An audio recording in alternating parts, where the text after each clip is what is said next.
अस्सलाम वालेकुम dear students. तो आज हम जो टॉपिक है हमारा ऑर्गेनाइज्ड एंड अनऑर्गेनाइज्ड रिटेल का, इसको कंटिन्यू करेंगे आगे। आज हम पढ़ेंगे difference between organised and unorganised retail. Organised retail और अनऑर्गेनाइज्ड रिटेल में क्या फ़र्क है। तो पहला ही हम देखेंगे organised retail. In organised retail sector the retail units offer large variety of products through its retail units. Organised sector में क्या होता है, ये जो प्रोडक्ट्स हमें करते हैं बहुत सारे लार्ज क्वांटिटी में, ये हमें प्रोडक्ट्स जो है प्रोवाइड करते हैं बड़ी मिकदार में, जो है ऑर्गेनाइज्ड रिटेल में हमें चीज़ें मिलती हैं। अगर हम उसी के बजाय देखेंगे अनऑर्गेनाइज्ड रिटेल में, in unorganised sector very few items are offered for sale in the retail outlets. Unorganised sector में क्या होता है, वेरी फ्यू आइटम्स, बहुत ही कम प्रोडक्ट्स, लिमिटेड प्रोडक्ट्स जो है हमें वहाँ प्रोवाइड किए जाते हैं। फिर इसमें दूसरा पॉइंट आता है हमारा, the size of the retail outlet is very large and stores layout and design are very attractive and comfortable to the customers। इसका जो साइज होता है ऑर्गेनाइज्ड रिटेल का, ऑर्गेनाइज्ड आउटलेट का, इसका साइज जो होता है बहुत ही बड़ा होता है और इसका जो लेआउट होता है और इसका जो डिज़ाइन होता है, जो इसकी इंफ्रास्ट्रक्चर होता है इसका, वो क्या होता है, वो बहुत ही अच्छा होता है, अट्रैक्टिव होता है, हमें अपनी तरफ खींचता है, वो कोशिश करता है वो अपनी तरफ हमें, और कंफर्टेबल भी होता है। वहाँ पे जो है कस्टमर को बहुत सारे कंफर्ट्स मिलते हैं। उसके बजाय अगर हम देखेंगे अनऑर्गेनाइज्ड में, the size of the retail outlet is small, इसका जो है साइज बहुत ही स्मॉल होता है and usually proper layout and design of the store is not found. और इसका जो डिज़ाइन होता है, इसका जो लेआउट होता है, वो उतना जो है अट्रैक्टिव नहीं होता है।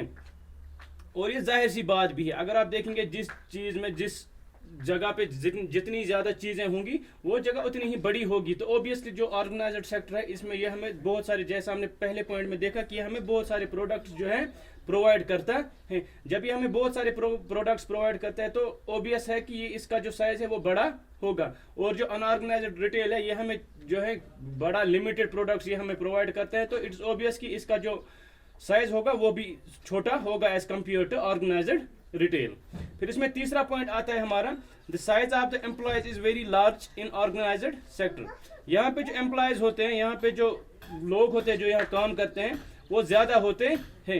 ये भी बात है, कॉमन सेंस वाली बात है, जितना बड़ा शोरूम होगा, जितना बड़ा आउटलेट होगा, उतने वहाँ पे लोग काम करेंगे, क्योंकि a single person would not be able to manage that. And as compare to that unorganised sector में क्या होता है, बड़ा लेस होता है, एम्प्लॉयज का जो तादाद होती है वहाँ पे वो बड़ी लेस होती है, because the size of the store is very little.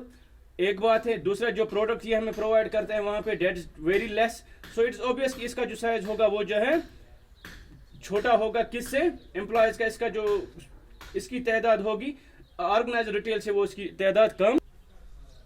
तो फिर इसमें आता है चौथा point, in organised retail the capital requirement is very high.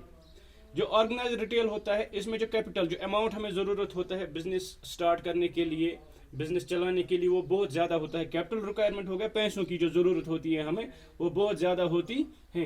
और ये बात भी आपको समझनी चाहिए, क्योंकि जहाँ पे ज़्यादा चीज़ें मिलेंगी, जहाँ जितना साइज़ बड़ा होगा, वहाँ पे उतना जो है पैसा खर्च हो जाएगा उस चीज़ को डिज़ाइन करने में, वहाँ पे प्रोडक्ट्स अवेलेबल रखने में।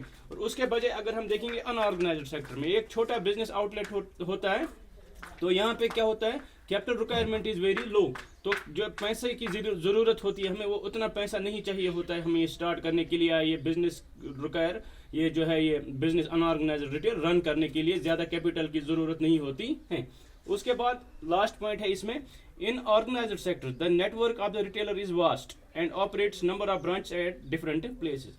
ऑर्गेनाइज्ड सेक्टर में कभी कभी क्या होता है, ये जो इसका नेटवर्क होता है, इसका नेटवर्क बड़ा वास्ट होता है, बड़ा होता है इसका नेटवर्क। और ये जो होता है नेटवर्क, रिटेलर जो होता है इसका ऑर्गेनाइज्ड सेक्टर का, कभी कभी ये बहुत सारे जो है आउटलेट्स भी एक ही साथ रन करता है। जैसे आपने देखा होगा, अगर हम यहाँ पे देखेंगे, बाटा का आप एग्जांपल ले लीजिए, बाटा कुपवारा में है, उसने फिर सगा में भी जो है अपना एक आउटलेट है वो खोला है। सिमिलरली उसने करालपुरा में भी जो है अपना एक आउटलेट खोला है। तो वो एक ही बंदा है, लेकिन उसने जो है डिफरेंट ब्रांचेस जो है अलग अलग जगह पे रखे हैं और वो उनको रन करता है। और अनऑर्गेनाइज्ड रिटेल में क्या होता है, the business is confined to a particular locality, एक ही जगह तक ये महदूद कन्फाइन्ड रहता है, मीन्स महदूद रहता है, and carries the business in a single unit, और एक ही जगह, एक ही यूनिट में अपना बिजनेस जो है रन करता है। होप आप लोगों को समझ आया होगा। इंशाल्लाह कल हम नया टॉपिक स्टार्ट करेंगे। That's it for today. अल्लाह हाफिज़।